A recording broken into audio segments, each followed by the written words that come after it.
नमस्कार पशुपालकों। मैं आज आपको एजोला चारे की खेती के बारे में बताना चाहूँगा।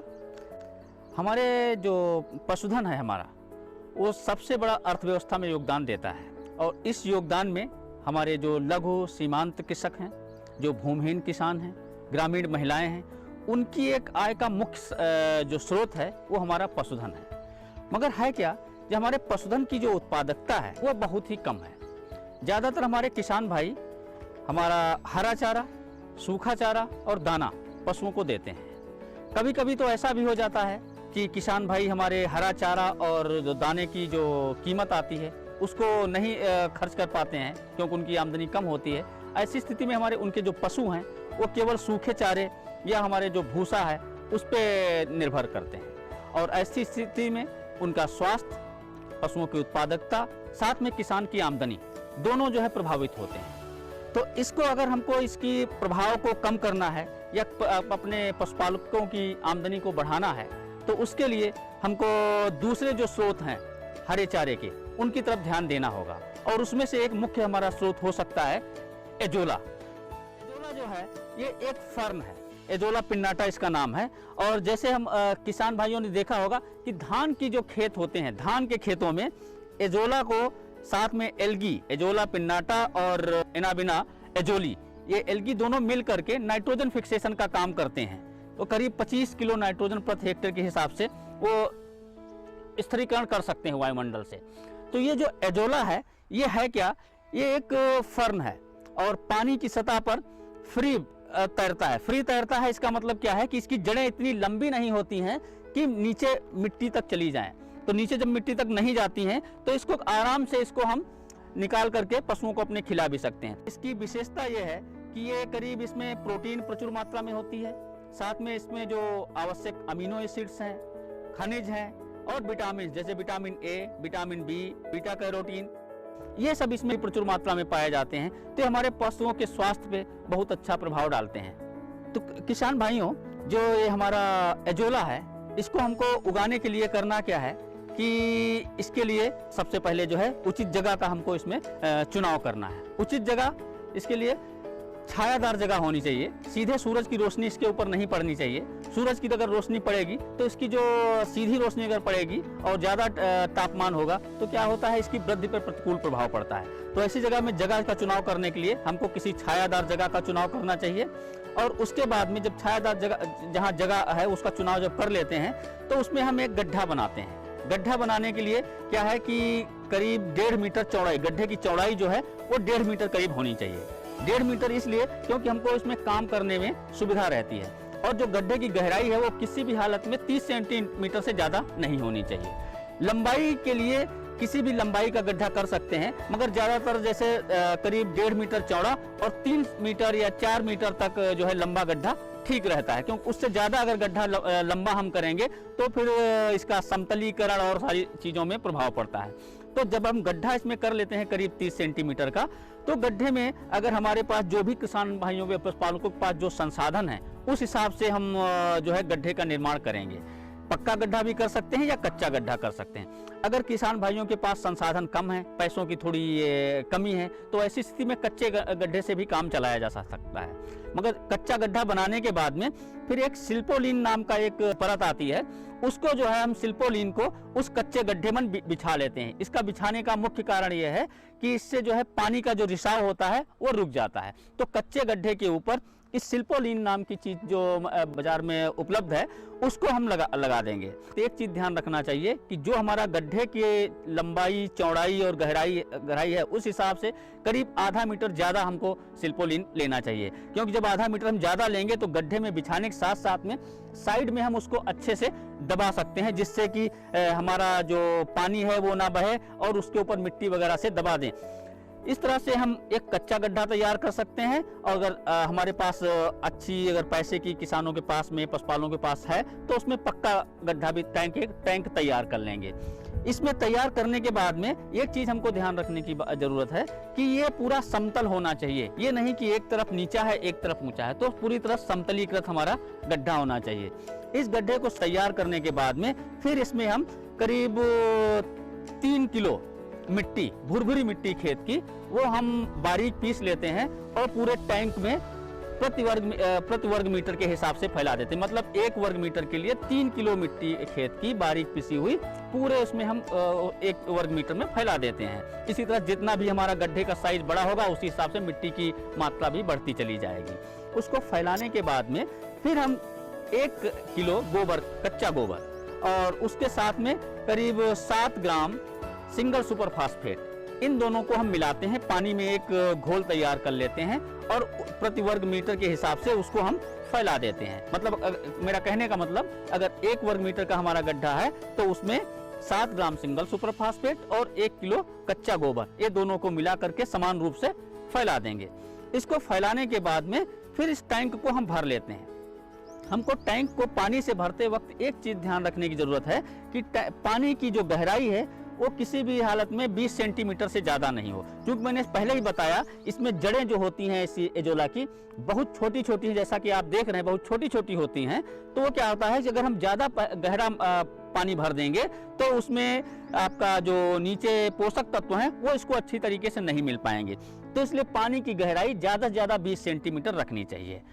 फिर हम करीब 250 ग्राम ये एजोला, 250 ग्राम एजोला को प्रति वर्ग मीटर के हिसाब से हम उसमें जो है इनाकुलेट कर देंगे उस टैंक को। खाली पानी भरे हुए और उसमें पोषक तत्व मिलाए हुए टैंक, पानी के टैंक में एजोला का कल्चर कर देते हैं। ये एजोला का कल्चर आपके निकटतम किसी भी कृषि विज्ञान केंद्र में मिल सकता है या कृषि से आधारित किसी भी शिक्षण संस्थान वहाँ भी मिल सकता है। हमारे संस्थान में से भी आप संपर्क कर सकते हैं।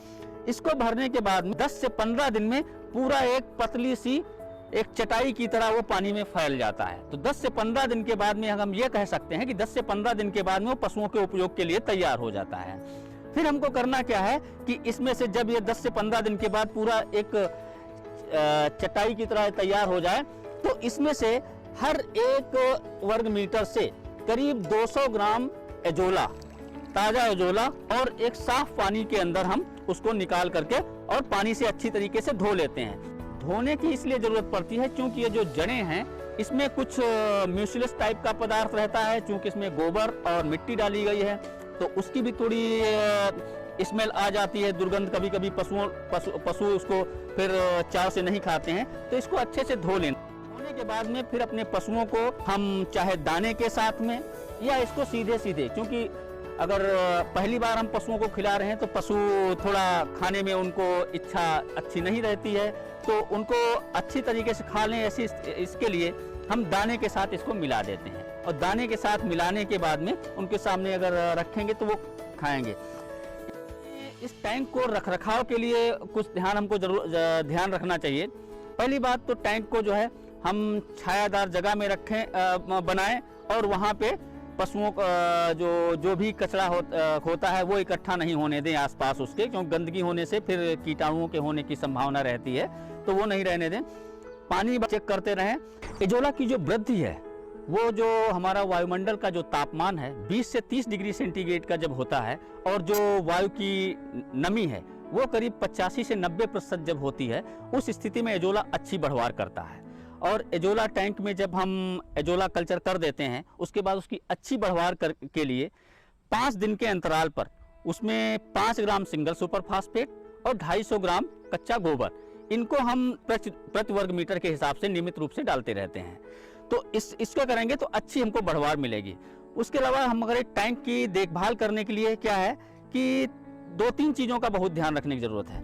पहली बात, जब भी हम इसमें डालते हैं एजोला वगैरह, और उसके करीब हर 10 दिन के बाद में 25 से 30% इसका पानी हमको बदल देना चाहिए। इस पानी को हमको कहीं फेंकना नहीं चाहिए, क्योंकि पौष्टिक पानी है, इसमें गोबर और दूसरी चीज़ें इसमें मिली हुई हैं, तो जो हम करीब 1/3 जो पानी इसमें से टैंक में से निकालेंगे उसको अपनी खेती वगैरह में अपने पौधों में डाल सकते हैं।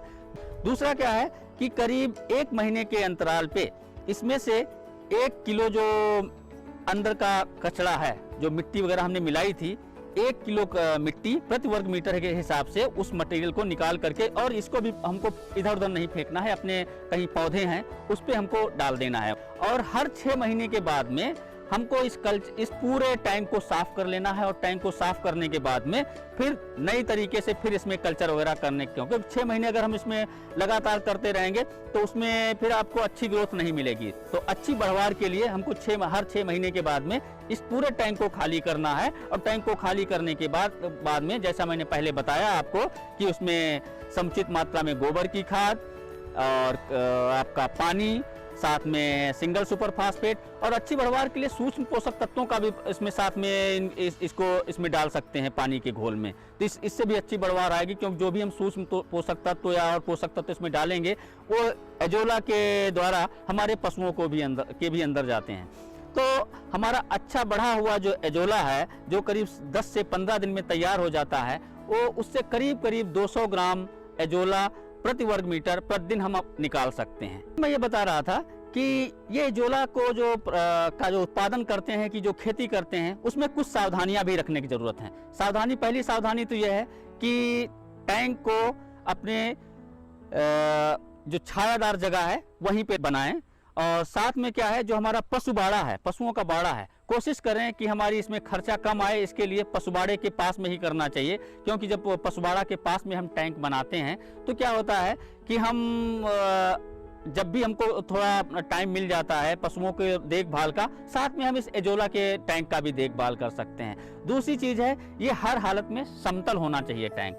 अगर समतल नहीं होगा और आपका थोड़ा सा एक तरफ ढलान है, तो क्या होगा कि जो पानी का भराव है वो एक तरफ ज़्यादा रहेगा। साथ में क्या है, जो हमने आपको इसमें गोबर और मिट्टी और पोषक तत्वों को मिलाने की बात कही, जब हमारा ढलान एक तरफ को होगा या असमतल इसकी जगह होगी, तो क्या होगा कि ये सारे जो मटेरियल है ये सब एक तरफ को चले जाएंगे। जब एक तरफ को चले जाएंगे तो क्या होगा कि दूसरी तरफ की बढ़वार अच्छी नहीं होगी। तो इसलिए समतल होना चाहिए। साथ में क्या है कि इसकी देखभाल करने के लिए, अगर जब देखें हमारा टेम्परेचर ज़्यादा है वायुमंडल का, तो आपके बाजार में जो ग्रीन नेट शेड मिलता है, तो इस तरह का हम ऊपर से इसका नेट शेड भी लगा सकते हैं। नेट शेड लगाने से क्या होता है कि जो आपकी सूरज की रोशनी है वो करीब 25 जिस तरह का नेट शेड लेंगे उस तरह की उसकी रोशनी को कम कर देगा। तो इसकी जो गर्मियों में जब मुख्यतः 25 से 50% जो है जो सूरज की रोशनी, उसी की आवश्यकता होती है इसको। तो जो नेट शेड हम लगा देते हैं तो उससे क्या होगा कि सूरज की रोशनी सीधे इस पर नहीं पड़ेगी और इसकी अच्छी बढ़वार आएगी। इसमें जो हम अब बात करते हैं कि हम खर्चे की, तो खर्चे के लिए अगर हमको कच्चा गड्ढा बनाना है किसान भाइयों, तो कच्चे गड्ढे में करीब 2500 रुपया प्रति 10 वर्ग मीटर के हिसाब से खर्चा आ जाता है। और जबकि जब हम पक्का उसका गड्ढा बनाते हैं इस तरह का, तो पक्के गड्ढे में करीब 4500 रुपया प्रति 10 वर्ग मीटर के हिसाब से आ जाता है। एक चीज इसमें ध्यान रखना है, जब भी हम गड्ढे बनाएं तो कम से कम 2 जरूर हम गड्ढे बनाएं, क्योंकि 2 गड्ढे बनाने से हमारे पशुओं को लगातार हरा चारा मिलता रह सकता है। बाकी और भी कभी इस बारे में अगर जानकारी आपको लेनी है तो हमारे संस्थान से आप संपर्क कर सकते हैं, हमारे निदेशक महोदय से आप संपर्क कर सकते हैं। धन्यवाद।